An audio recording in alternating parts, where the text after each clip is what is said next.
오늘의 말씀은 에베소서 2장 11절에서 22절까지의 말씀입니다.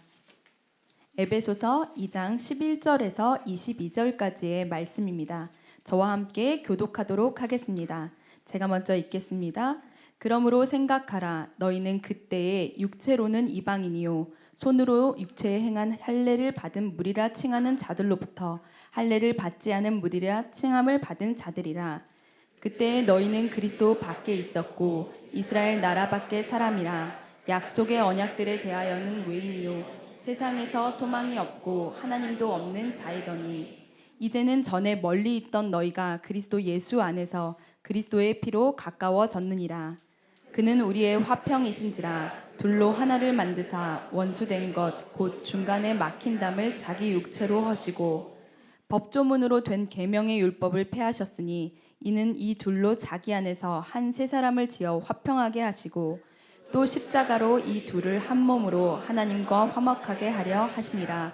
원수된 것을 십자가로 소멸하시고 또 오셔서 먼데 있는 너희에게 평안을 전하시고 가까운 데 있는 자들에게 평안을 전하셨으니 이는 그로 말미암아 우리 둘이 한 성령 안에서 아버지께 나아감을 얻게 하려 하심이라. 그러므로 이제부터 너희는 외인도 아니요 나그네도 아니요 오직 성도들과 동일한 시민이요 하나님의 권속이라. 너희는 사도들과 선지자들의 터 위에서 세우심을 입은 자라. 그리스도 예수께서 친히 모퉁이 돌이 되셨느니라. 그의 안에서 건물마다 서로 연결하여 주 안에서 성전이 되어가고, 함께 읽겠습니다. 너희도 성령 안에서 하나님이 거하실 처소가 되기 위하여 그리스도 예수 안에서 함께 지어져 가느니라. 아멘. 네, 자리에 앉으시겠습니다. 이 시간 목사님께서 나오셔서 공사 중이라는 제목으로 말씀 전해 주시겠습니다.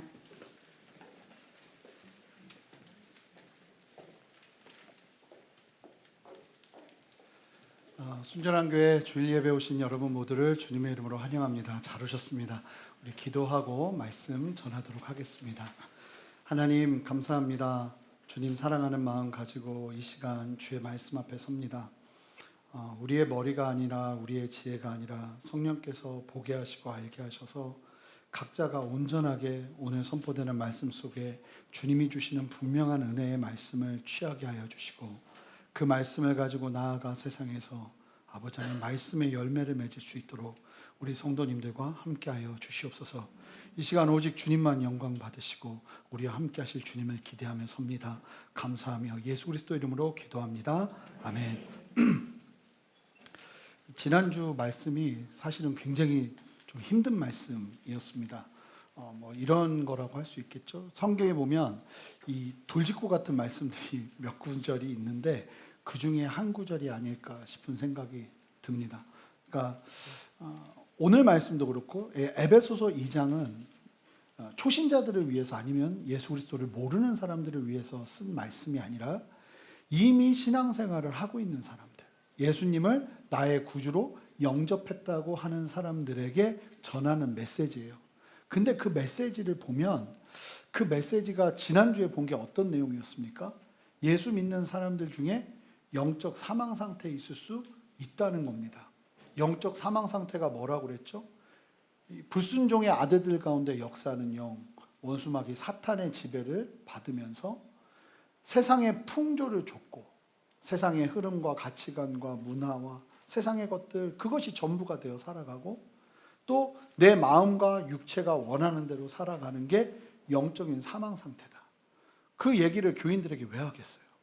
교인들 중에 충분히 내가 그런 상황 가운데만 거하고 있구나 하는 것을 바라봐야 될 필요가 있는 사람들이 있는 거예요. 오늘 말씀도 마찬가지로 예수님을 구주로 영접한 사람들에게 주시는 말씀이에요. 근데 오늘 말씀을 보면 막 이 선민사상 얘기 나오고 하는데 이 말씀을 하시는 이유가 있어요. 만약에 우리가 예수님을 온전하게 믿어 예수님께서 원하시는 삶을 살아내지 않으면 오늘 본문에서 하고 있는 이야기대로 우리도 똑같이 이스라엘 사람들처럼 살게 될 확률이 아주 높습니다. 그걸 경고하면서 우리에게 주시는 말씀이 오늘 말씀이에요. 사실은 저도 에베소서 2장을 많이 읽었지만 말씀을 준비하면서 우와, 너무너무 다른 거예요. 말씀을 더 깊이 보면 볼수록 그래서 설교 준비하기가 얼마나 힘들었는지 몰라요. 본문 펼쳐놓고 준비하고 나면 또 바뀌고 또 바뀌고 또 바뀌고 그래서 완성체가 아니라 하는 데까지 했습니다. 그래서 오늘 말씀이 제가 그냥 할 수 있는 단 최선을 다해서 거의 뭐 밤을 새가면서 했습니다.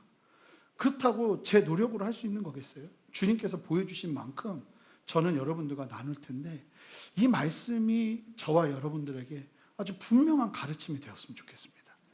보니까 오늘 말씀에 자유로울 사람들이 과연 얼마나 있을까 싶은 생각이 들어요. 그래서 함께 이 말씀을 보면서 그래도 자유로워져야죠. 오늘 제목이 공사 중입니다. 얼마나 감사한 제목인지 우리는 공사 중이기 때문에 충분히 또 이 말씀을 취할 수 있는 거예요. 함께 좀 보도록 하겠습니다.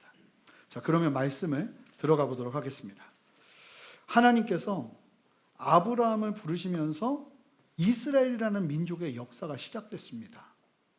뭐 박혁거세 뭐 이런 사람들처럼 이 아브라함이 이스라엘의 시조가 됩니다. 그래서 아브라함이라는 한 사람을 부르셔서 민족을 이루시고 그 민족이 바로 이스라엘이 되죠. 그런데 하나님께서 처음으로 아브라함을 부르실 때 창세기 12장 1절부터 3절까지의 말씀을 보면 아브라함과 이스라엘을 부르신 이유와 목적이 분명하게 설명되어 있어요. 너무나 잘 아시는 말씀이기 때문에 그럼에도 불구하고 이 말씀을 좀 다시 한번 읽어보겠습니다. 자, 우리 창세기 12장 1절부터 3절의 말씀을 여러분의 목소리로 힘차게 읽어주세요. 시작.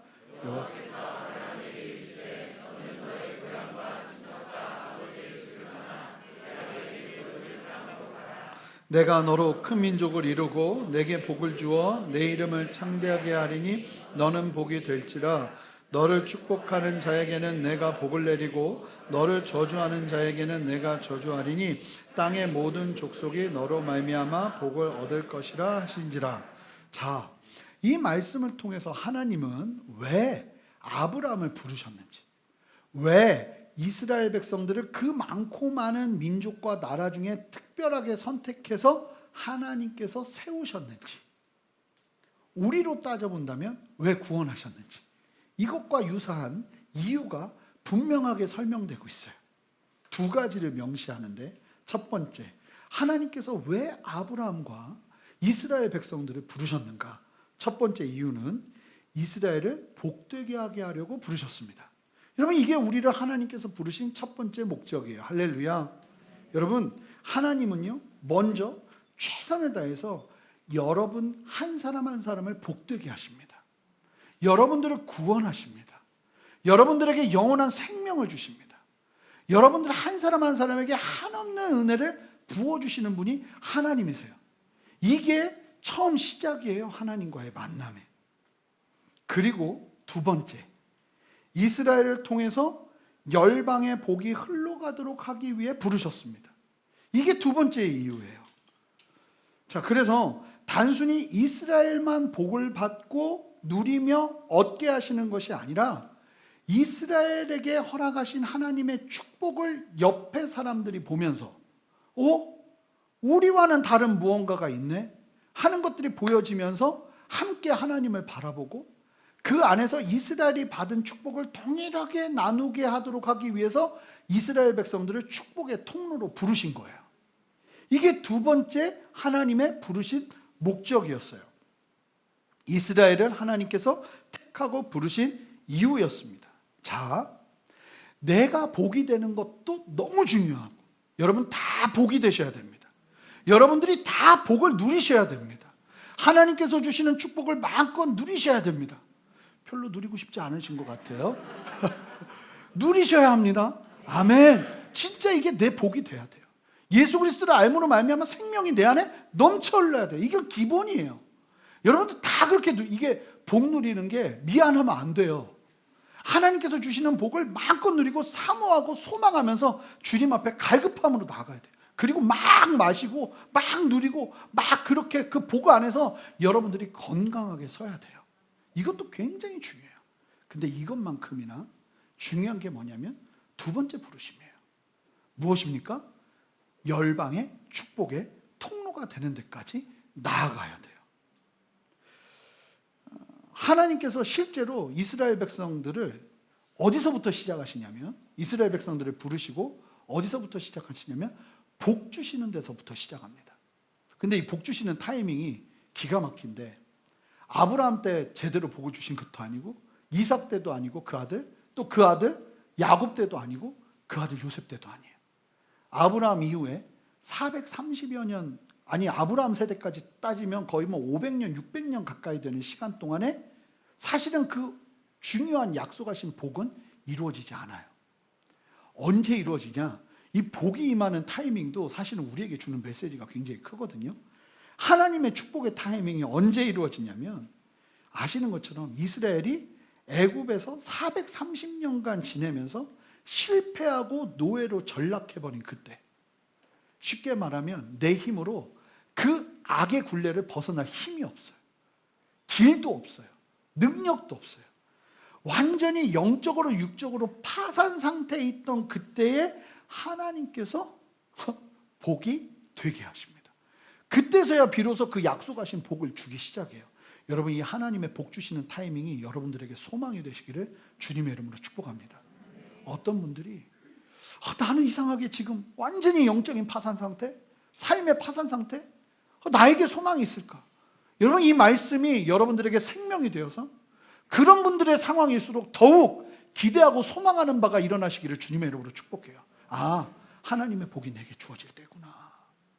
내가 의지할 것이 하나님밖에 없다면 이때가 하나님이 나를 붙잡으실 때구나 하는 믿음이 일어나야 되는 거예요. 그래서 실제로 약할 때 강함, 그래서 누가 봐도 이스라엘이 일어나는 걸 보면 이거 지들 힘으로 일어나는 게 하나도 없어. 온전히 하나님의 능력밖에 안 보이는 거예요. 그런 상황이 되자 이스라엘 백성들에게 축복을 주시기 시작하시는데, 복이 되게 하시기 시작하는데, 하나님은 이스라엘 백성들을 어떻게 이끄셨는가?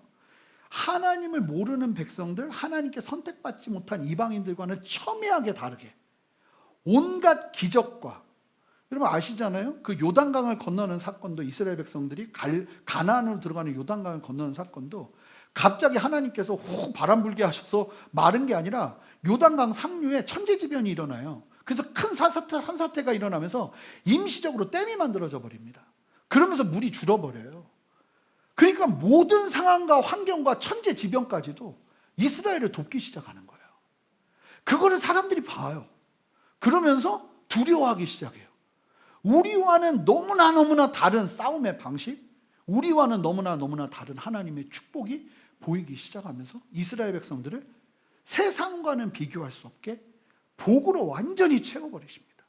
그래서 아무것도, 땅 한 조각 없는 이스라엘 백성들이 무기 하나, 당시 가나안에는 청동 무기와 철제 무기가 있었어요. 근데 이스라엘 백성들은 아무것도 없었단 말입니다. 그런데 소리 지르면서 전쟁이 시작하더니 가나안을 다 점령해버리는 거예요. 그런데 그 과정에서 너무나 분명한 하나님의 도우심이 끊임없이 일어나면서 이스라엘 백성들이 그 복을 누리게 되죠. 그러면서 이스라엘 백성들이 있을 수 없는 가나안 땅을 차지하게 되고, 그 복 안에서 이스라엘이 강성하여집니다.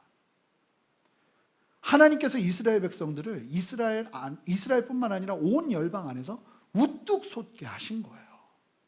그런데요, 그 과정에서 문제가 일어납니다. 그 문제가 오늘 본문까지 이어진 거예요. 자, 그 문제가 뭐냐면, 이 축복의 과정에서, 하나님이 인도하시는 과정에서, 그러니까 지금 복이란 복을 다 누리고 있는 과정에서, 하나님이 마음껏 축복해 주시고 있는 과정에서 두 가지의 문제가 일어나요. 여러분, 하나님이 우리에게 마음껏 복 주실 때 문제가 일어날 수 있을까요? 없을까요? 있어요. 자, 어떤 문제가 일어났느냐? 첫 번째, 이스라엘 백성들이 하나님께서 나를 부르신 이유 첫 번째만 기억하고 두 번째를 잊어버립니다. 내가 복이 되는 것, 여기까지 기억하고 잊어버려요. 그러니까 하나님의 궁극적인 부르심을 다 기억하지 못하고 나에게 머물기 시작하니까 두 번째 어떤 일이 벌어지냐면, 잘못된 해석과 거짓 메시지가 신앙의 신념이 되어서 이스라엘을 망치기 시작합니다. 그게 뭐냐면 선민사상입니다. 자, 하나님께서 이스라엘 백성들을 복되게 하시는 과정 속에서 지금 나에게 복을 주시는 궁극적인 이유를 잊어버리고 그저 내가 복되는 데에만 집중하기 시작합니다. 그러면서 어떤 생각이 들어오기 시작하냐면 그러는 과정 속에서 하나님의 그 다음 복, 나를 통해서 축복의 통로가 되게 하실 거라는 그 복을 기억하지 못하고 그 사명을 기억하지 못하고 내가 복되는 데에만 집중하기 시작하니까 그 다음에 어떤 일이 벌어지냐면 잘못된 생각들이 들어오기 시작해요. 오직 이스라엘만 하나님은 구원하신다. 이방 민족에게 배타적인 태도를 취하기 시작하고 이스라엘만 구원받은 백성이라는 선민 사상에 도취되기 시작하면서 철저하게 어떻게 보면 뭐라고 그러죠? 이게 그 자기가 받은 이 은혜와 축복을 너무나도 당연시 여기며 이 잘못된 신앙적인 신념이 이들 안에 깊이 새겨지기 시작해요. 그 다음으로 나가지 않으니까. 이게 얼마나 심각하게 이스라엘에게 병적으로 굳어져 있었던지 오늘 본문을 보시면 이런 말씀이 있습니다. 자, 14절 함께 읽어보겠습니다. 시작. 그는 우리의 화평이신지라 둘로 하나를 만드사 원수된 것 곧 중간에 막힌 담을 자기 육체로 하시고. 이게 무슨 얘기냐면 둘로 하나가 뭐냐면 이방인들은 구원받지 못했고 이스라엘 백성들만 하나님의 선민이다 하는 걸로 철저하게 벽이 나눠져 있었던 거예요. 근데 이 벽이 얼마나 심각했으면 사실 이 14절 굉장히 심각한 말씀이거든요. 이 얼마나 심각했으면 예수님께서 육신의 몸을 입고 그 벽을 허물어 버리셨대요. 이게 하나도 안 깨지니까. 이스라엘 백성들이 하나님 앞에 나아가는데 끊임없이 방해되는 이 선민 사상 때문에 이스라엘은 결국은 축복의 통로가 못 되거든요. 그 멸망한 겁니다. 그런데 이게 얼마나 심각했으면 예수님께서 육체의 몸을 입고 그 벽을 허셨다고 표현할 정도예요. 십자가를 지신 여러 가지 이유가 있는데 그 중에 하나가 뭐냐면 그 지긋지긋한 이스라엘 백성들 안에 있는 잘못된 종교적인 신념을 깨뜨리시기 위해 십자가를 지셨다는 거예요. 별로 안 놀라시는데 저는 많이 당황스러웠거든요. 이게 그렇게 심각한 문제인가? 예수님께서 이 벽을 허시기 위해서 육체로 허셨다고 표현할 만큼 이 심각한 문제인가? 16절 보시면 16절 힘차게 읽어주시기 바라요. 시작.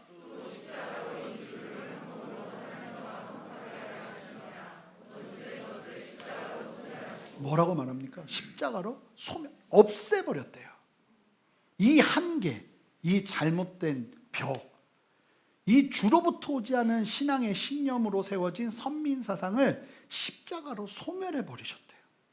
여러분, 이스라엘 사람들의 잘못된 신앙적인 신념이 얼마나 심각했으면 하나님이신 예수님께서 인간의 몸으로 오셔서 막힌 담을 자기의 육체로 허셔야 했고 십자가의 죽음으로 소멸해야 하실 정도로 이 정도면 이게 뭐냐면요, 죄입니다. 죄. 십자가로 소멸해야 될 정도면 죄예요. 그런데 더 심각한 사실을 우리가 봐야 되는 게 뭐냐면 바울이 왜 에베소 교인에게 이 이야기를 하고 있을까요? 왜일까요? 뻔하죠. 이유는 딱 하나입니다. 예수님께서 십자가로 그 선민 사상을 다 무너뜨리시고 이방인과 예수 믿는 사람들 모두가 그저 예수를 믿기만 하면 예수 그리스도의 은혜 안에서 모두가 한 가족이 되게 하시고 한 구원받은 백성이 되게 하시고 이스라엘이 되게 하셨음에도 불구하고 교회 안에 지금 어떤 일이 벌어지고 있을까요? 유대인들이 무리를 짓기 시작한 거예요. 우리만 구원받았고 저 이방인들은 할례 받지 않고 뭐 하지 않으면 안 된다는 생각들이 끊임없이 교회를 공격하고 있었다는 거예요. 여러분, 예수님께서 십자가에서 그 모든 한계를 무너뜨리시고 막힌 담을 다 허셨어도 유대인들이 안 바뀌고 있었다는 거예요. 교회가 한 성령 안에서 하나됨을 이루며 하나님의 나라를 이루어가는데 유대인들이 여전히 하나님의 복음에 걸림돌이 되고 있었다는 겁니다. 여기서 우리가 한 가지 분명하게 살펴봐야 될 사실이 있는데 뭐냐면 우리는 이스라엘 백성들에게 선민사상과 같이 잘못된 신앙의 신념이 자리 잡게 된 이유를 살펴볼 필요가 있어요. 사실은 지난주 말씀과 오늘 말씀을 통해서 이 부분을 잡고 있는 거거든요. 자, 그럼 같이 좀 보도록 할게요. 이스라엘 백성들의 심각한 문제는 사실은 선민사상 그것보다 더 심각한 근원적인 문제가 있었습니다. 그거를 에베소서 2장이 1절부터 계속 얘기해 온 거예요. 여러분, 이스라엘 백성들의 가장 심각한 문제는 다른 게 문제가 아니라 자기가 복받는 데서 멈췄다는 게 문제입니다. 하나님의 궁극적인 부르심, 복의 근원되게 하셔서 열방을 하나님께로 돌아오게 하는 축복의 통로로 서는 그 부르심을 잊어버렸다는 게 문제라는 겁니다. 여러분 기억하세요? 내가 하나님에게 수많은 축복을 받고 기적을 경험하고 하나님의 놀라운 역사를 경험하는 순간에도 나는 깨어서 하나님의 말씀을 기억하지 않으면 이스라엘 백성들처럼 중요한 사명을 무시해버리거나 잊어버릴 수 있다는 사실을 기억하셔야 돼요. 그저 나의 복됨에만 머물러 버린 것이죠. 아예 하나님이 다음으로 얘기하신 건 이해하려고도 하지 않았고 관심조차도 갖지 않은 것이죠. 이게 심각하게 위험한 거라는 거예요. 에베소서는 그 이야기를 하고 있어요. 만약에 여기서 우리가 하나님으로부터 복을 받고 구원을 받고 영생을 누리고 내가 구원받은 성도로서 일어섰는데 거기서 머물러 버리고 그저 내가 복받는 데만 머무는 신앙 안에 계속 거하면 아주 위험해진다는 게 오늘 본문 말씀이에요. 만약에 여기서 우리가 하나님의 부르신 목적을 기억하지 않고 나에게 초점을 맞추는 데서 머물면 이스라엘 백성들처럼 될 수 있다는 얘기예요. 보시면요, 여러분 에베소서 2장 1절부터 10절 제가 처음에 말씀드렸지만 나의 복을 누리는 데서 멈추는 삶이 어떤 삶인지를 사실은 구체적으로 벌써 이야기를 했습니다. 여러분 영적 사망 상태가 어떤 상태입니까? 지난주에 보셨죠? 불순종의 아들들 가운데 역사하는 영인 사탄의 다스림 속에서 여전히 세상 풍조를 좇고 육체와 마음이 원하는 것을 하면서 사는 삶에 머물러 있는 상태가 영적인 사망 상태잖아요. 즉 내가 원하는 것에 머물러 있는 게 마귀의 다스림 안에 있는 영적 사망 상태라고 분명히 이야기했어요. 그럼 뭡니까? 결국 내가 복받는 데서 멈춰버리는 겁니다. 자, 그럼 이스라엘 백성들에게 왜 선민사상이라는 끔찍한 잘못된 신앙의 신념이 태어나게 된 것이냐? 다른 데 원인이 있는 것이 아니라 이스라엘 백성들이 하나님의 기적을 경험하면서도 영적인 사망 상태를 깨어나지 못했다는 거예요.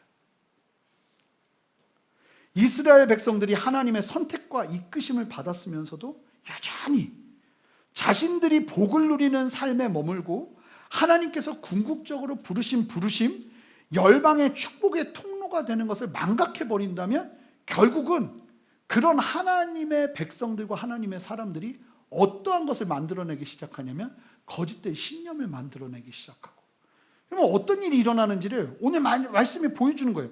여러분 마귀의 다스림의 특징이 무엇입니까? 마귀가 다스리기 시작하면 어떤 일이 일어나냐면 우리가 다 이빨이 송곳니로 변하고 손톱이 날카로워지고 이게 아니라는 거예요. 마귀의 다스림이 일어나기 시작하면 어떤 일이 벌어지냐면 마귀는요 말씀을 왜곡합니다. 선악과 정말 먹지 말라고 그랬어? 네가 먹으면 하나님처럼 될까 봐 그러는 거야. 하나님이 하셨던 말씀을 왜곡하기 시작해요. 그러면서 그 왜곡이 메시지가 되어서 전혀 다른 하나님이 원하시지 않는 모습으로 살아가기 시작하죠. 여러분 잘 보세요. 계속 나만을 위해 내가 받는 은혜, 내가 받는 축복에만 집중한다면 어떤 일이 벌어지는지를 오늘 본문이 이야기하는 거냐면 심각하게 잘못된 하나님의 뜻을 오해하는 해석이 일어나기 시작하고 거짓 메시지들이 진리처럼 굳어지는 일들이 일어나기 시작한다는 거예요. 선민사상처럼요. 그러니까 이 상황을 제가 말씀 준비하다 딱 보니까 이해가 되는 상황들이 있더라고요. 여러분 오늘날도 똑같아요. 보시면 교회나 개인이 나에게만 집중하거나 교회의 안위에만 집중하니 교회 안에 뭐가 들어오는지 아세요? 기복신앙이 들어와요. 보세요. 번영신학이 자리를 잡아요. 다 잘 돼야 된다. 그래서 제가 말씀드렸잖아요. 미국의 휴스턴의 한 교회를 갔는데 어마어마한 교회예요. 교인 수가 뭐 상상을 초월해요. NBA 경기장을 교회로 바꿔놨으니까.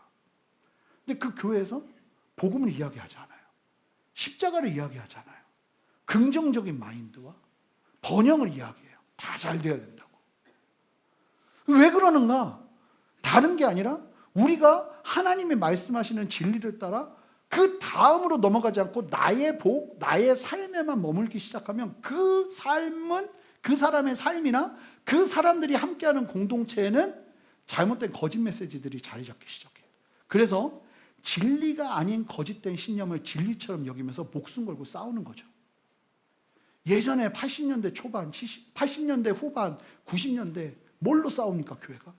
실제로 있었던 일 아닙니까? 피아노 위치 바꾸는 것 때문에 교회가 둘로 쪼개지고, 드럼을 놓네 안 놓네 하는 것 같고 목숨 걸고 싸우죠. 진리가 아닌데 진리가 아닌 것을 진리처럼 여기고 그게 신념이 되어서 목숨 걸고 박 터지고 주님을 위해 싸우겠다는 심정으로 싸우기 시작하는 안타까운 일이 왜 벌어지는가? 여러분, 교회가 정말로 주님이 원하시는 대로 서기 시작하면 진리가 아닌 것에는 웃으며 넘어갈 수 있는 여유가 생깁니다. 할렐루야. 근데 만약에 교회가 정말 복음이 말하는 그 진리를 따라서, 복음이 나를 부욕해 하는 그 진리를 따라서 순종하지 않고 우리 모두가 다 잘 먹고 잘 살고 잘 지내고 나의 복에만 머물면서 우리 교회만 잘 되기를 바라면서 여기에 계속 머물기 시작하면 어떤 일이 벌어지냐면 싸우지 말아야 될 걸로 싸우기 시작하고 진리가 아닌 거를 진리처럼 여기면서 목숨 걸고 네가 맞네 내가 맞네 하면서 막 멱살을 잡고 싸우는 일들이 일어나게 되는 거예요. 다 이해가 되더라고요. 여러분, 다른 게 아니라 우리가 하나님이 말씀하신 말씀을 따라 정말 순종하는 삶, 그리고 내가 누리는 복에서 머무는 것이 아니라 하나님이 말씀하신 사명을 쫓아 나아가지 않으면 우리의 삶이 이와 같이 거짓 메시지들이 자리 잡기 시작하는 거예요. 여러분, 생각보다 많아요. 주로부터 오지 않은 내 경험이나 내 환경 속에서 내가 계속 내가 잘 돼야 된다는 생각 속에서 그 모든 상황들을 해석하면서 하나님은 오해하죠. 하나님은 내 기도에 응답하지 않으시나 보네. 기도해봐야 소용없네. 하나님은 내 잘 되는 꼴 싫어하시나 보네. 너무 잘 되지 말자. 너무 잘 되지 말자. 하나님이 싫어하신다. 이런 말도 안 되는 생각들을 하기 시작하고, 뿐만 아니라 좋은 것들마저도 진리가 아닌 잘못된 신념으로 자리 잡기 시작하는 거예요. 전혀 그런 상황이 아닌데 자기가 어려워진 상황을 주께 영광 돌려드리지 못해 창피해서 교회도 못 나가겠다. 말도 안 되는 신념들이 들어오는 거죠. 미신 같은 신념들이. 왜 미신 같은 신념들이 들어오냐? 우리가 정말로 내 안에 누리는 복에서만 머무는 것이 아니라 하나님의 말씀대로 순종하면서 그 다음 걸음을 걸어내지 않고 나에게만 집중하면, 사실 그건 마귀적인 거거든요. 우상 숭배에 가장 많이 붙는 건 자기를 위하여예요. 여러분, 우리는 하나님을 위해 창조된 존재입니다. 할렐루야. 근데 죄가 들어오기 시작하면서 주체가 바뀌었어요. 나를 위한 존재로 바뀌어버린 거예요. 네가 좋아하는 거 살아. 네가 좋아하는 거 하면서 살아. 보세요. 하나님께서 우리를 구원하신 첫 번째 목적은 나를 사랑하셔서 나를 구원하시고 하나님의 영원한 생명의 축복을 누리게 하시기 위함이에요. 그래서 처음에 여러분 하나님을 만날 때 더 매달리셔야 돼요. 하나님, 나에게 복 달라고, 나에게 은혜 달라고, 나를 더 깊이 만져달라고. 처음부터 오신 지 얼마 안 됐는데 뭐 부름받아 나선 임금 하면서 뭐 선교를 하겠다고 막 전도를 하겠다 이러면 오히려 좀 위험해요. 그러면 좀 워 해줘야 돼요. 아니요. 지금 하나님 앞에 집중하세요. 하나님의 복 많이 누리세요. 하나님 안에서 회복되세요. 그 주님 안에서 쓰셔야 돼요. 이런 시간이 필요해요. 그런데 문제가 뭐냐면 거기서 계속 머물면 거짓 메시지들이 들어온다는 거예요. 제가 전도사 시절에 사역하던 교회가 완전히 특화된 교회였어요. 내적 치유와 회복 사역에 집중했던 교회였어요. 처음에요. 작은 교회였는데 이 회복이 얼마나 일어나나 성도들이 막 예배하다 막 진짜로 이게 누가 밀어서 그리고 자기가 막 자기 도치로 쓰러지는 게 아니라 그냥 픽픽 쓰러져요. 그리고 막 그 쓰러진 상태에서 하나님이 깊이 만지시니까 막 와 울기도 시작하고 막 별의별 일들이 다 일어나는 거예요. 너무 하나님의 임재가 깊고 하나님이 만지시는 게 크니까 더 치유에 집중하면서 특화된 교회로 가기 시작했어요. 근데 그러고 2년, 3년이 지났어요. 자, 어떻게 됐을까요, 성도님들이? 성인 궁자로 변했을까요? 제가 그때 알았어요. 주의 인자는 끝이 없는 게 아니라 주의 치유는 끝이 없어요. 보니까 아침마다 맨날 똑같은 상처, 똑같은 아픔 가지고 계속 똑같은 모습으로 그 다음 앞을 나가지 못해요. 이게요, 맨 처음에는 좋은데 1년이 지나고 2년이 지났는데 그 사람의 삶에 변화가 없어요. 그냥 맨날 나는 아프고 나는 힘들고 나는 어렵고 나는 계속 괴롭고 그 처음에 은혜 받았던 그 수준에서 머물면서 그 다음을 넘어가지 못하는 거예요. 맨 처음에 이유를 몰랐어요. 왜 이러지? 하나님의 다스리심이 있고 하나님의 만지심이 있는데 왜 이런 일이 일어나지? 이제는 아는 거예요. 아, 위험했구나. 여러분, 하나님께서 여러분들에게 은혜를 주실 때 여러분들이 여러분들의 삶의 로드십, 주님이 나의 왕 되신다, 주님이 나의 주 되신다는 그 로드십을 무시하고 나만을 위하는, 그래서 내가 인생의 주인이 되어서 내가 왕이 되어서 살아가기 시작하는 삶을 벗어나지 않는다면 계속 이런 일들이 일어나요. 계속 성경 말씀보다 확고해지는 나의 신념들이 마치 신앙인 것처럼 자리 잡을 수 있다고요. 그게 복음을 가리고 그게 인생을 어렵게 하고 하나님 앞에서 더 많은 것들을 누리며 그렇게 행복하게 걸어내야 되는 삶을 붙잡을 수 있다고요. 뒷발을 붙잡을 수 있다고요. 여러분, 우리가 구원을 받아 하나님의 자녀가 되면 무엇을 위해 살게 됩니까? 지난주에 보셨잖아요. 에베소서 2장 10절 말씀 한 목소리로 읽어보겠습니다. 함께 읽습니다. 시작. 우리는 그가 만드신 바라 그리스도 예수 안에서 선한 일을 위하여 지으심을 받은 자이니 이 일은 하나님이 전에 예비하사 우리로 그 가운데서 행하게 하려 하십니다. 저 노란색이 우리 안에서 이루어지기 시작하는 거잖아요. 내가 복을 받고 그 다음에 나를 위해 예수님께서 주신 선한 사명을 감당하기 시작하는 일이 예수 믿는 사람에게는 목사만이 아니라 여러분 모두에게 일어나야 한다는 거예요. 예수님 안에서 선한 일을 위하여 지음을 받았다는 사실을 기억하며 하나님의 선한 일에 동참하기 시작하는 거예요. 하나님께서 나를 부르신 목적을 찾아 발견하고 그 목적대로 살아가는 역사가 반드시 일어나야 하는 것입니다. 할렐루야! 교회가 여러분들의 치유와 회복에만 집중하면 위험해질 수 있는 거예요. 치유와 회복이 일어날 때 동시에 뭐가 함께 일어나야 되냐면 하나님의 나라와 영광을 위해 나아가는 우리의 삶의 헌신이 함께 할 때 건강한 치유는 그 안에서 일어나는 거예요. 이게 무슨 얘기냐? 여러분, 사도 바울이 어떻게 그 대부분의 사람들이 심지어는 사도들조차도 이 선민 사상을 깨고 나오지 못했어요. 근데 이 사도 바울은요 완전히 자유로워요. 복음 안에서 그 시각이 절대로 놓여지지 않아요. 거기에 그냥 완전히 다 깨 부서진 상태에서 열린 상태에서 선민 사상에 매이지 않고 완전하게 하나님 안에서 더 신실하게 성숙하게 그의 걸음을 걸어낼 수 있는 이유가 어디 있었는지 아십니까? 다른 거 아닙니다. 그 사람은 주님의 복음을 따라 순종하는 사명의 자리로 그냥 나갔거든요. 나가보니까 하나님의 일하심이 내 신념과 다른 거예요. 막 깨지는 거예요. 이방인들이 막 예수 믿기 시작하고 방언하기 시작하고 성령이 임하기 시작하고 유대인들에게 임한 것과 똑같은 역사가 일어나는 것을 순종하는 자리에서 보기 시작하니까 그 잘못된 신념들이 팍팍 깨지는 거죠. 여러분, 잘못된 신념과 잘못된 생각들은 어디서 깨지는 거냐면 여러분들의 순종의 자리에서 깨지는 거예요. 주님의 말씀을 따라 순종하기 시작할 때 그 자리에서 경험되는 하나님의 그 놀라운 기름 부으심, 그 놀라운 역사하심을 보면서 내 생각들이 막 계속 깨지는 거예요. 내 생각들이 계속 새로워지는 거예요. 그래서 오늘 본문의 마지막 부분에 갑자기 이런 얘기가 나와요. 자, 함께 볼 텐데요. 19절 말씀 함께 읽어보겠습니다. 함께 읽습니다. 그러므로 이제부터 너희는 외인도 아니요 나그네도 아니요 오직 성도들과 동일한 시민이요 하나님의 권속이라. 누구에게 하는 얘기냐면 이방인들에게 하는 얘기예요. 너희들은 이제 더 이상 외인도 아니고 하나님의 권속, 하나님의 가족이다. 우리 가족이다. 유대인들과 똑같은 이스라엘이 된 거다. 그러면서 20절 말씀 함께 읽습니다. 시작. 너희는 사도들과 선지자들의 터 위에 세우심을 입은 자라 그리스도 예수께서 친히 모퉁이 돌이 되셨느니라. 여러분, 모퉁이 돌은요, 건물의 각 모서리에 자리 잡고 있던 벽과 벽을 연결하는 기초석입니다. 근데 고대 근동 지방에 이런 설교 많이 들으셨을 거예요. 고대 근동, 이 바울이 쓰던 당시에 모퉁이 돌은 어떤 용도로 많이 쓰이냐면, 가장 중요한 게 그 집 주인 이름을 거기다 새깁니다.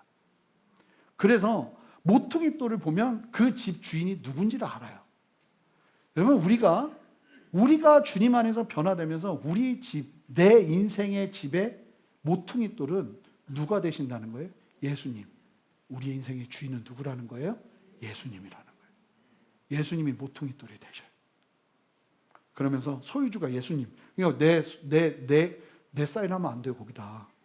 모퉁이 돌에다가. 예수님이 사인 다 해놓으셨단 말이에요. 그거 지우고 내 사인하면 안 돼요. 그게 나만 바라보는 삶이에요. 자, 21절 읽습니다. 함께 읽습니다. 그의 안에서 건물마다 서로 연결하여 주 안에서 성전이 되어가고. 자, 보시면 한 가지 중요한 사실, 두 가지가 나오는데, 여기서 예수님 안에 성전이 되어가는데 세워지는 사람들마다 연결되기 시작합니다. 자, 무슨 얘기냐면 예수 믿고 나서 절대로 혼자 신앙생활하는 거 아닙니다. 이 코로나 때문에 지금 너무 심각한데 여러분 다 교회로 들어오셔야 돼요. 하나님은 우리를 그렇게 부르셨어요. 연결되라고, 교회를 이루라고. 교회가 얼마나 놀랍게 역사하시는 하나님의 몸이 되는지를 우리는 계속 보고 있잖아요. 여러분, 절대로 내가 혼자 살아가는 신앙은 없어요. 난 교회 가지 않아도 내 신앙 지킬 수 있어. 이거 거짓말이에요. 있을 수가 없어요. 말씀과 위배되는 모습이에요. 우리를 하나 되게 하십니다. 연결되게 하십니다. 그래서 예수 믿기 시작하면 그렇게 연결되는 거예요. 그러면서 21절에 보면 뭐라고 말하냐면 주 안에서 성전이 되었다고 말하는 게 아니라 성전이 되어간다고 이야기한다는 겁니다. 자, ing, 진행 중이라는 겁니다. 성전이 된 게 아닙니다. 자, 22절도 보면 함께 읽습니다. 시작. 너희도 성령 안에서 하나님이 거하실 처소가 되기 위하여 그리스도 예수 안에서 함께 지어져 가느니라. 예수님을 믿으면 우리가 완전히 하나님이 거하시는 성전이 된 것이 아니라 되기 시작하는 거예요. 함께 지어져 간다는 거예요. 그러니까 우리가 성령 안에서 함께 연결되기 시작하면서 뭐 하기 시작하냐면 공사 중인 상태로 들어가기 시작한다는 거예요. 지어져 가는, 완성이 아니라 공사 중이라는 겁니다. 그래서 끊임없이 우리가 갖고 있는 주로부터 오지 않는 잘못된 신앙의 신념들, 잘못된 하나님에 대한 오해들, 잘못된 그것들 때문에 지금 이스라엘이 그렇게 무너지고 있는 거잖아요. 교회가 됐는데도 교회 안에서 문제가 일어나고 있는 거잖아요. 그럼에도 불구하고 그 상황에서 나만을 위한 삶을 뛰쳐나와 주님 앞에서 주님께서 원하시는 삶을 살아내기 시작할 때 우리의 삶이 확대되는 거예요. 확장되는 거예요. 변화되기 시작하는 거예요. 생각이 바뀌고 그 신념들이 무너지기 시작하는 거예요. 그래서 교회와 성도들 모두가 이 요한이, 이렇게 바울이 이야기하는 거예요. 공사 중인 상태라는 거예요. 그래서 옆에 분에게 좀 이렇게 믿음으로 담대하게 좀 고백해 주겠습니다. 옆에 분을 좀 보세요. 나는 공사 중입니다. 얘기하세요. 나는. 여러분, 바울이 왜 본문 마지막에 우리가 공사 중이라는 사실을 이렇게 얘기할까요? 뭐 다른 게 아니라 이게 되게 은혜가 되는 말씀이거든요. 그럴 수 있다는 거예요. 니들이 예수님을 믿고 나도 여전히 육체의 욕심을 따라 네 마음대로 살고 또 오늘 이렇게 눈물을 흘리며 기도했지만 월요일만 되면 다시 세상의 풍조가 너무 좋아서 그 세상 풍조에 빠져서 살 수 있다는 거예요. 왜냐하면 우리는 공사 중이니까. 그게 교회라는 거예요. 교회도 공사 중이라는 거예요.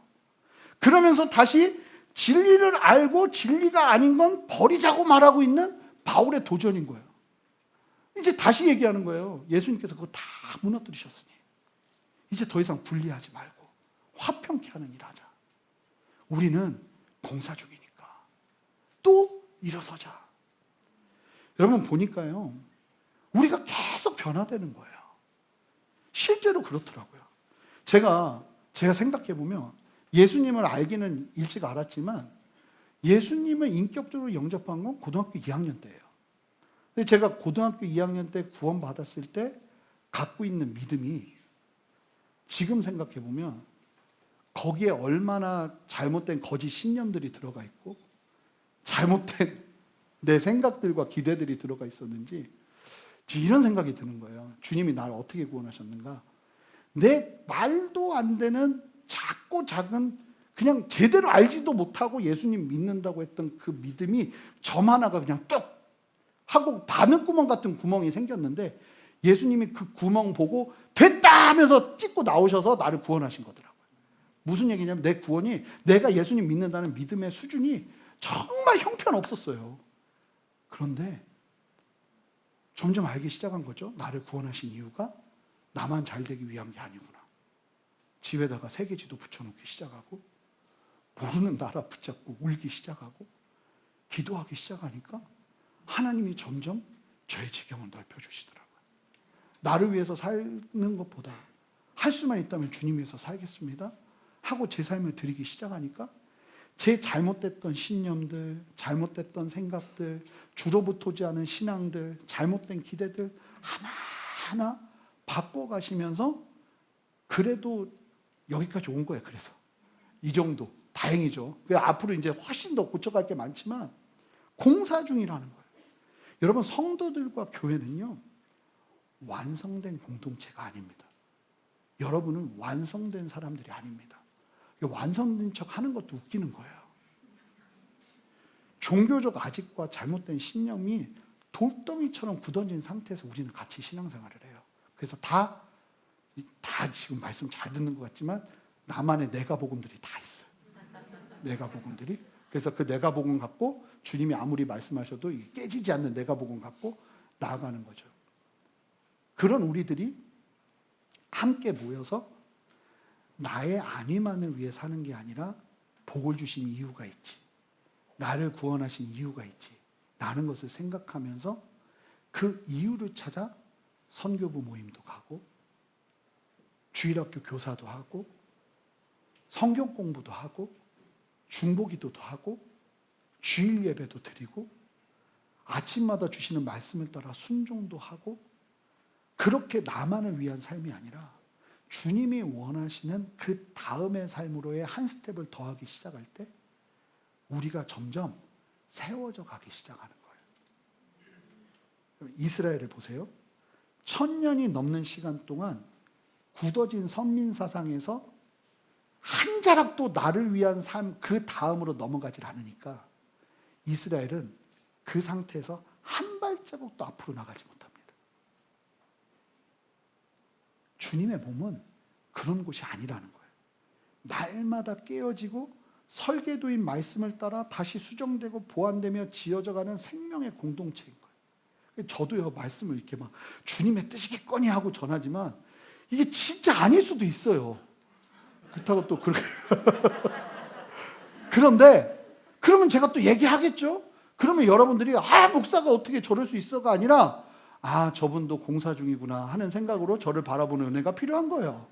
할렐루야. 너무 아멘 크게 하시는 거 아니에요?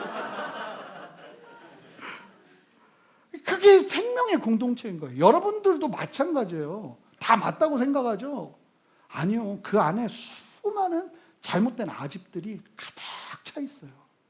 뭘로 깨지는 거냐면 여기서 우리가 계속 나에게 은혜 이것만이 아니라 이것도 받으면서 주님이 원하시는 궁극적인 부르심을 따라 함께 가기 시작할 때 점점 변하는 거예요. 제가 모두는 아니겠지만 개척 초기 때 얼굴과 지금 얼굴이 다른 분들이 계세요. 갑자기 다 달라 보이는 척 하시면서 저를 실제로 보면 제가 알거든요. 이전에 맨날 교회 오면 막 이게 완전히 교회는 그냥 수면제를 퍼뜨리는 곳이니까 막 그렇게 신앙생활 했던 분들을 내가 알거든요. 근데 여기 와서 점점 변해가시는 게 보이거든요. 그렇다고 여기가 대안이라는 얘기가 아니죠.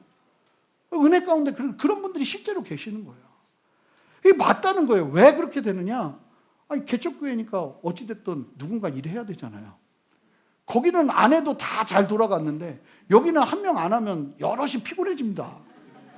그러니까 그런 일들 하다가 순종하다가 한 걸음 한 걸음 걷다 보니까 하나님 안에서 말씀 한 자락이라도 더 듣게 되고 그러면서 주님이 생각도 바꾸시게 되고 사람을 바꿔가시는 거죠. 두 가지 도전을 하고 싶어요. 사랑하는 성도 여러분, 순전한 교회는 완성체가 아닙니다. 부족해도 한참 부족한 2살 반짜리 애기입니다. 그리고 이 공동체로 여러분들은 주님의 부르심을 따라 오신 거예요. 이제 뭐 해야 되냐면 여러분 그 마음으로 이 교회에 계세요. 교회가 막 다 갖춰져야지, 완전해야지. 아니요, 그런 곳이 아니라니까요. 교회는 공사 중인 사람들이 모여서 공사하는 곳이에요. 함께 모여서 여러분 각 지체가 되어주세요. 아멘 안 하시면 지체가 되어주세요. 아멘. 그렇게 우리가 같이 한 몸으로 지어져 가는 은혜를 누리는 거예요. 그러면요 내년은 달라지겠죠. 내후년 또 달라질걸요. 5년 후면 또 달라질 거예요. 10년 후면 더 달라질 거예요. 이 기대가 있어야 돼요. 교회는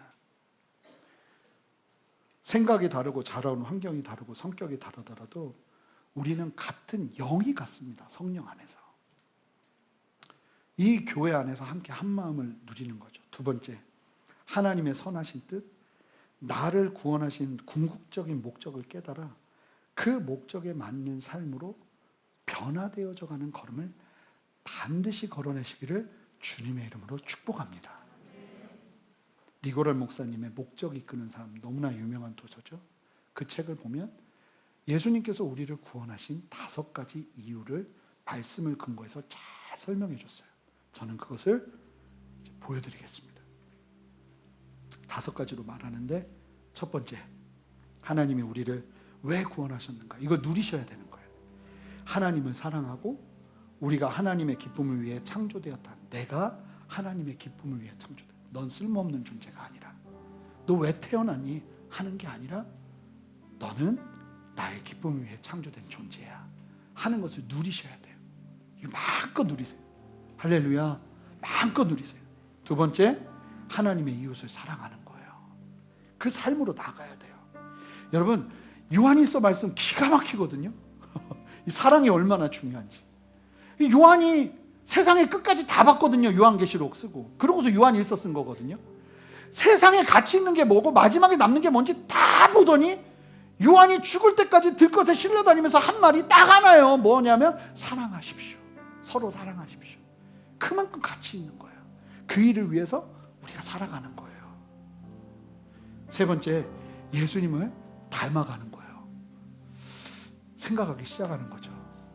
이 가정에서 아내와 남편과 이런 일이 벌어졌고, 자녀와 이런 일이 벌어졌고, 부모님과 이런 일이 벌어졌는데 우리가 한 걸음 더 나아가는 거죠. 예수님이라면 어떻게 하실까?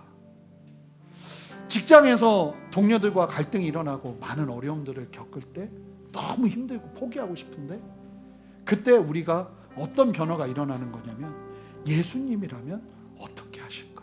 그리고 예수님을 닮은 주니어 예수가 되어서 그 자리로 들어가기 시작하는 거죠.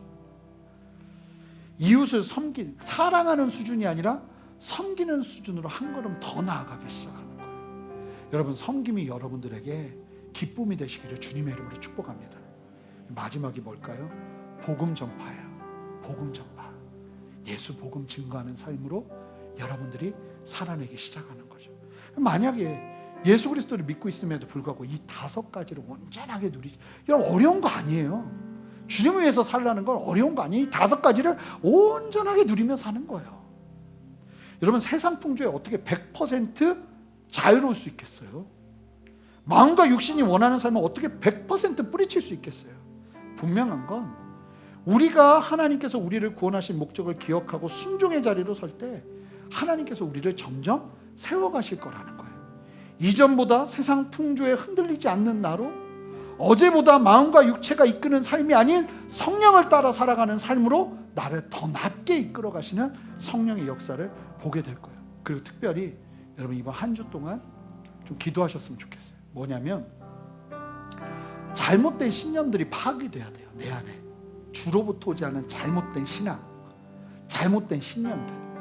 주님 앞에 기도하세요. 하나님, 내가 순종하면서 나가겠사오니 이 일주일 동안 특별히 내 안에 이 잘못된 신념들, 하나님을 향한 잘못된 믿음, 내 안에 일어난 그 주님이 보게 하시고 알게 하시면 그거 딱 붙잡고 버리기 시작하는 거예요. 그렇게 주님 앞에 서서 변화를 경험하는 저와 여러분 되시기를 주님의 이름으로 축복합니다. 함께 기도하시겠습니다. 하나님, 오늘 말씀을 기억하며 주님 앞에 담대히 서기를 원합니다. 주여, 우리를 변화시켜 주십시오. 주님 생명의 길로, 생명의 모습으로 우리를 새롭게 하여 주시옵소서. 감사드리며 예수 그리스도 이름으로 기도합니다. 아멘. 우리 말씀을 기억하면서 하나님께서 우리를 훈련시키실 거예요. 단련시키실 거예요. 새롭게 하실 거예요. 그 마음 가지고 찬양할 텐데 우리 다 같이 일어나서 주가 보이신 생명의 길 찬양하며 나가겠습니다.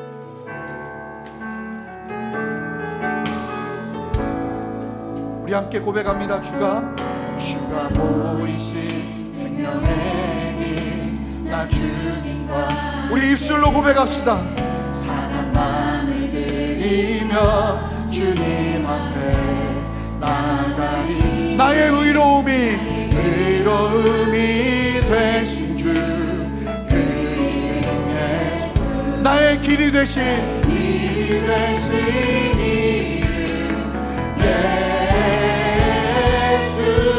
우리 고백합니다. 나의 길 오직 그가 아시나니, 나를 단련하신 후에 주님 나를 변화시켜 주시옵소서. 나를 새롭게 하여 주시옵소서. 아멘. 정금같이 나오리라. 다시 한번 고백합니다. 주가 보이신 생명의 길, 나 주님과 함께 상한 마음을 들이며 주님 앞에 나가리. 나의 의로움이 되신 주, 그 이름 예수. 나의 길이 되신 이름, 길이 되신 이름 예수. 내가 몸을 잡기를 원합니다. 우리 주님 앞에 이 가사대로 하나님이 역사하시도록 우리의 마음을 들이며 나갑시다. 나를 단련하신 후에 내가 정금같이 나오리. 우리의 두 손을 듭니다. 나의 길 오직 그가, 나의 길 오직 그가 나를 단련하신 후에, 나를 단련하신 후에 내가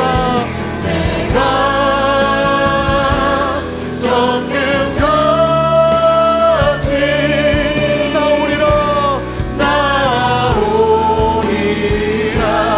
선포합니다. 우리 죄 위해 죽으신, 우리 죄 위해 죽으신 주, 십자가 그 사랑, 십자가 그 사랑 감사하네. 함께 선포합니다. 날마다 주의 형상대로 변화되리라. 십자가 우리 새롭게. 다시 한번 선포합니다. 우리 죄 위해 죽으신 주, 우리 죄 위해 십자가 그 사랑, 감사하네. 날마다 주의 형상대로, 날마다 주의 형상대로 변화되리라.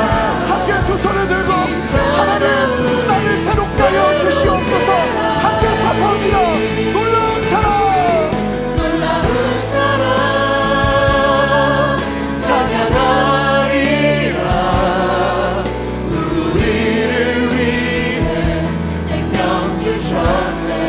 놀라운 사랑, 할렐루야.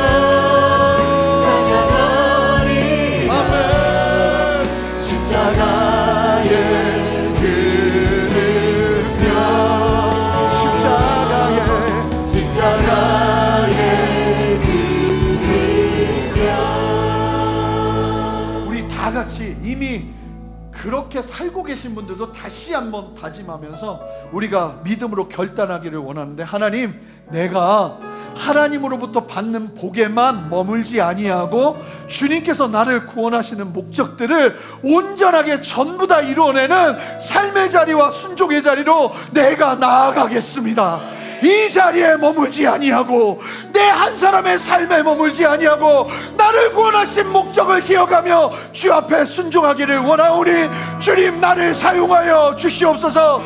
다 같이 두 손을 들고 주님의 이름 한번 크게 부르며 우리의 삶을 드리며 나아갑시다. 주여! 주님, 우리 안에 역사하시는 주님을 찬양합니다. 하나님, 우리를 새롭게 하여 주시옵소서. 한 사람 한 사람을 구원하신 예수 그리스도의 그 구원의 은혜를 기억하게 하여 주시옵소서. 깨닫게 하여 주시옵소서. 알게 하여 주시옵소서. 나 한 사람에게 집중하였어. 아버지는 그 자리에 벗어나 하나님 나를 구원하시는 목적을 기억하며 주님 앞에 반드시 성령을 누리게 하시기를 원하오니 주여, 역사하시고 함께 하여 주시옵소서. 다스려 주시옵소서. 아버지의 마음과 아버지의 말씀으로 우리를 새롭게 하여 주시기를 원하오니 성령의 역사하시고 함께 하여 주시옵소서. 아버지는 우리를 한 사람 한 사람을 불러주시는 아버지의 높은 뜻심에서 변화되어지기를 원합니다. 새로워지기를 원합니다. 주님, 역사하시옵소서. 함께 하여 주시옵소서. 주님, 붙들어 주시옵소서. 하나님, 주님 말씀하시는 그 선하신 뜻, 나를 위한 선하신 뜻을 붙잡고 나아가기를 원하오니 주여, 역사하여 주시옵소서. 우리 안에 잘못 자리 잡은 신앙의 잘못된 신념들, 생각들, 오해들, 하나님에 대한 오해들, 나의 믿음이 진리가 아닌데 그 진리가 아닌 것으로 싸우려는 나의 그 모습들, 이것들을 주님 다 드러내 주셔서 하나님, 내 삶을 정리하여 주십시오. 오직 진리 안에서 배우겠습니다. 오직 진리 안에서 새로워지기를 원합니다. 내 인생의 거짓 메시지와 싸우느라 지치는 인생이 아니라 진리를 가지고 이 땅을 살아내며 진리로 싸워내는 하나님의 군사가 되기를 원하오니 하나님, 나를 붙잡아 주시옵소서. 일어나 힘조차 없는 나에게 공사 중이라 말씀하시며 격려하시는 주님의 음성을 듣게 하여 주셔서 여전히 변함없이 쓰러지는 나이지만 다시 한번 나를 세우시는 주님의 은혜 안에서 새롭게 되어지기를 원하오니 주여, 나를 사용하여 주시옵소서. 그 마음 가지고 구체적으로 좀 기도하며 나가기를 원합니다. 함께 기도하며 나가겠습니다. 함께 기도하겠습니다. 기도하세요. 하나님, 주님, 우리 안에 역사하시는 주님을 찬양합니다. 주님 말씀하시는 주님을 찬양합니다.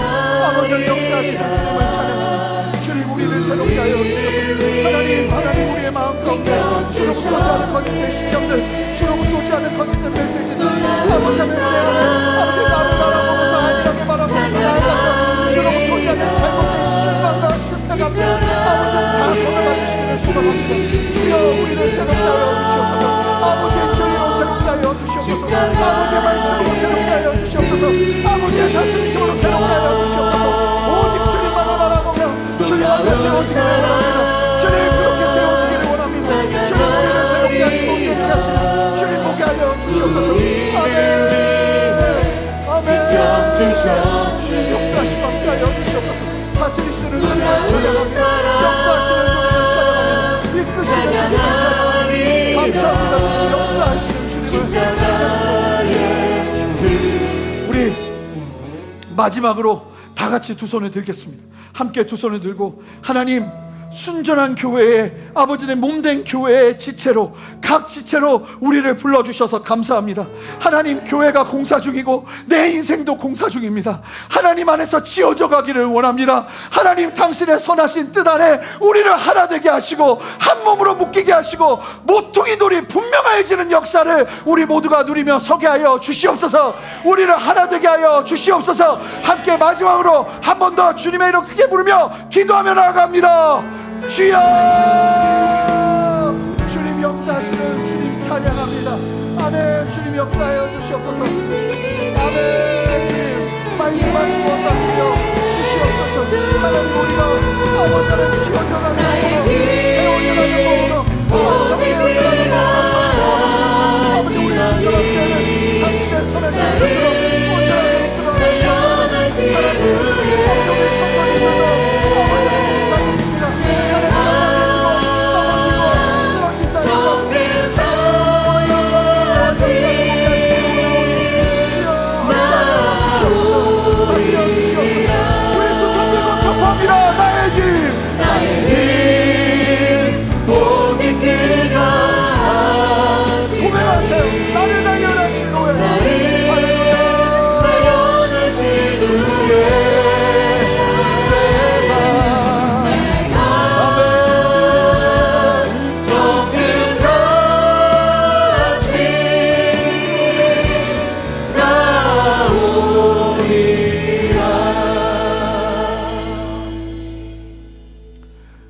하나님이 나를 구원하신 그 이유와 목적을 잊어버리고 어쩌면 우리가 이스라엘 백성들처럼 나에게 부어지는 복으로 만족하며 그 자리에 머물러 있다 보니 하나님 하나 둘 우리 안에 생기는 오해들과 진리가 아닌 것으로 싸우는 아집들과 주로부터 오지 않은 마음들이 우리를 채우고 있지는 않았나 돌아보게 하시고, 하나님 우리 모두를 새롭게 하여 주셔서 아버지 하나님의 진리 안에서 우리를 새롭게 빚어가실 하나님을 기대하며 이 시간 함께 주 앞에 기도했습니다.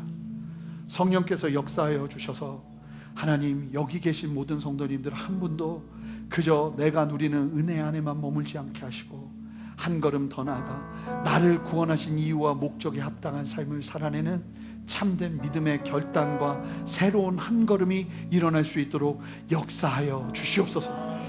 우리 성도님들에게 격려하여 주셔서 그래 공사 중이다, 지어져 가고 있다 말씀하시며 우리의 실수와 우리의 넘어짐과 또 반복되는 똑같은 연약한 모습 바라보시면서도 공사 중이라 말씀하시며 일으켜 세우시는 아버지 하나님의 격려가 우리 성도님들 한 분 한 분에게 위로가 되게 하여 주셔서 그 위로 속에서 담대히 서는 은혜와 역사를 보게 하여 주시옵소서.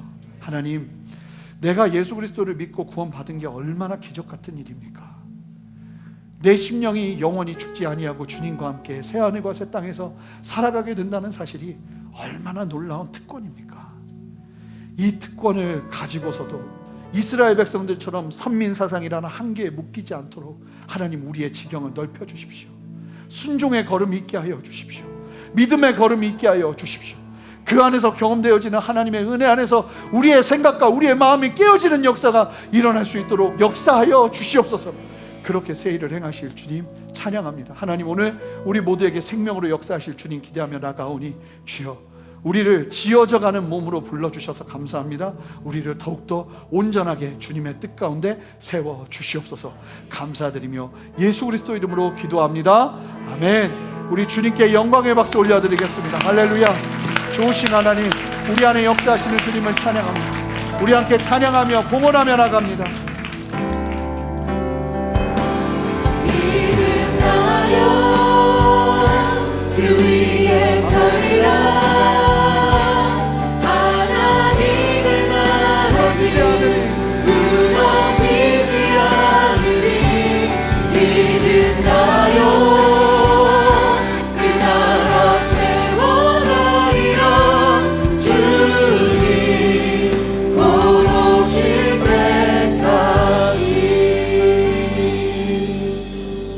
하나님, 우리 성도님들의 삶을 주님 붙잡아 주시고 절대로 그 손 놓지 마시고 우리 성도님들의 걸음 가운데 하나님의 동행 누리며 힘들고 어려운 분들은 이겨낼 수 있는 힘과 은혜와 평강을 걷는 분들에게는 겸손히 주님을 의지할 수 있는 믿음 허락하여 주시옵소서.